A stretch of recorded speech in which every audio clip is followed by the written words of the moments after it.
छत्रपती संभाजीनगर महानगरपालिकेने मागील 15 दिवसांपासून अतिक्रमणाच्या विरोधामध्ये जोरदार कारवाई सुरू केलेली आहे। शनिवार आणि रविवार या 2 दिवस या कारवाईला ब्रेक लागण्यात आलेला होता, मात्र आजपासून पुन्हा ही कारवाई सुरू झाली आहे। आज ऐतिहासिक दिल्ली गेट ते हर्सुल टी पॉइंट पर्यंत अतिक्रमण विरोधी ही कारवाई सुरू आहे। या कारवाईसाठी 15 जेसीबी, 4 पोकलेन, 15 टिप्पर आणि पोलिसांचा तितकाच तगडा फौजफाटा तैनात करण्यात आला आहे।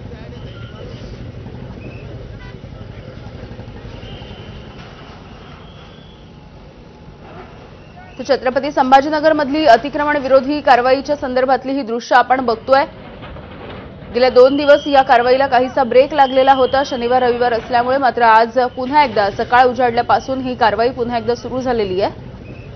कृष्णा केंडे आमचे प्रतिनिधी आपल्याला या संदर्भात माहिती देत आहेत। कृष्णा,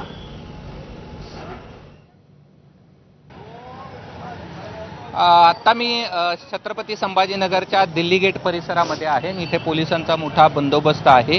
काही दुकानदारांनी हे अतिक्रमण काढण्यामध्ये विरोध दर्शवलेला होता, मात्र त्यांच्यावर कायदेशीर कारवाई करण्याचा इशारा दिल्यानंतर स्वतःहून ते कर्मचारी या ठिकाणी आपलं अतिक्रमण काढून घेत आहेत। म्हणजे ज्यांचे हे जे दुकान आहेत ते या ठिकाणी अतिक्रमण काढून घेत आहेत। मोठ्या प्रमाणावर पोलिसांचा बंदोबस्त पाहायला मिळतो आहे आणि 2 दिवसाच्या खंडानंतर पुन्हा एकदा अतिक्रमण काढण्याची कारवाई छत्रपती संभाजीनगरमध्ये सुरू करण्यात आली आहे। थोड्या बहुत ठिकाणी विरोध होताना आपल्याला पाहायला मिळतोय, मात्र मोठ्या प्रमाणावर पोलिसांचा फौजफाटा आहे आणि जो कोणी विरोध करेल त्याच्यावरती या ठिकाणी कायदेशीर कारवाई करण्याचा इशारा दिलाय। शिवाय औरंगाबाद खंडपीठानं या सगळ्या संदर्भामध्ये जर अतिक्रमण काढत नसेल तर त्यांच्यावरती कायदेशीर कारवाई करा अशा प्रकारच्या देखील कडक आदेश दिलेले आहेत आणि अतिक्रमण काढण्याच्या सूचना देखील दिलेल्या आहेत। त्यावरती ही कारवाई सध्या पाहायला मिळते आहे आणि पोलीस आता जर आपण पाहिलं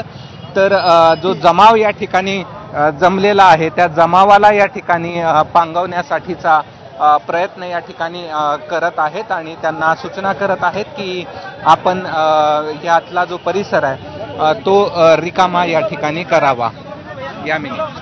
अगदी कृष्णा, या नागरिक खरं तर किती वर्षांपासून इथे यांची दुकानं होती किंवा घरं होती, कारण 4-4 मजल्यांच्या इमारती सुद्धा या सगळ्या परिसरामध्ये दिसत आहेत।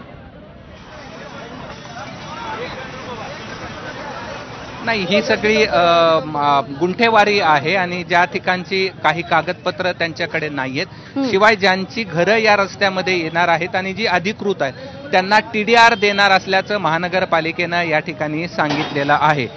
त्यामुळे जे अनधिकृत या ठिकाणी बांधकाम पुढे केलेली आहेत आणि जे मार्किंगमध्ये येत आहेत ते या ठिकाणी हटवण्यासाठीचा प्रयत्न या ठिकाणी केला जातोय आणि ते अतिक्रमण या ठिकाणी काढण्यात येतंय। मात्र अनेक वर्षांपासूनचं हे अतिक्रमण आहे। असं जरी असलं तरी खंडपीठाने स्पष्ट सूचना दिलेल्या आहेत की नोटीस देण्याची कुठलीही गरज नाही, कारण की अनेक याचिका या खंडपीठामध्ये दाखल झालेल्या होत्या, मात्र खंडपीठाने या सगळ्या याचिका फेटाळून लावलेल्या आहेत आणि त्यानंतर स्पष्ट आदेश दिलेले आहेत की ज्यांची पक्की घरं आहेत त्यांना काही कालावधी दिलेला आहे की एका बॉन्डवर तुम्ही महानगरपालिकेला लिहून द्या की हे येत्या 1.5 महिन्यात 2 महिन्यात आम्ही हे स्वतःहून खाली करू आणि जे राहती घरं नाही आहेत आणि ही कमर्शियल आहेत त्यांना मात्र थेट या ठिकाणी पाडण्याच्या सूचना या ठिकाणी हायकोर्टाकडूनच आदेशात देण्यात आलेल्या आहेत। धन्यवाद कृष्णा सविस्तर माहितीसाठी।